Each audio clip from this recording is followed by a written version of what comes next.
உப்பும் நம்ம சேர்த்துக்கலாம்.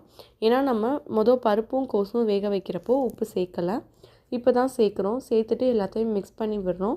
இது நல்லா ஒரு 5 நிமிஷம் கொதிக்கட்டும். இதை தாளிக்கிறதுக்கு நம்ம ஒரு தாளிப்பு கரண்டியில் தேவையான அளவு எண்ணெய் ஊற்றி அதில் கடுகு, உளுந்து, சீரகம் எல்லாம் சேர்த்துக்கிட்டு அது கூடவே கொஞ்சமாக பெருங்காயத்தூள் சேர்த்துக்கிறோம். பெருங்காயத்தூள் சேர்த்துட்டு தேவையான அளவு கருவேப்பிலையும் சேர்த்துட்டு நம்ம இதை தாளித்து நம்ம அந்த முட்டைக்கோஸ் மசால் இருக்குது இல்லையா, அதில் இதை கொட்டிடலாம். அவ்வளோதான். இப்போது நமக்கு ஈஸியாக சீக்கிரமாக சட்டுன்னு ஒரு முட்டைக்கோஸ் தால் ரெடி ஆகிடுச்சு பாருங்கள். இது கூடவே ஒரு கைப்பிடி அளவு கொத்தமல்லி இலை அதையும் நம்ம சேர்த்துக்கிட்டோம் அப்படின்னா நமக்கு சட்டுன்னு ஒரு சாம்பார் ஃபீல் வரும். பாருங்கள் எந்த அளவு ரெடி ஆகிருக்கு அப்படின்னு சொல்லிட்டு. இதே மாதிரி நீங்களும் செஞ்சு பார்த்துட்டு நல்லா இருந்ததா அப்படின்னு மறக்காமல் கமெண்ட் பண்ணுங்கள். இந்த வீடியோ பிடிச்சிருந்ததுன்னா சப்ஸ்கிரைப் பண்ணுங்கள்.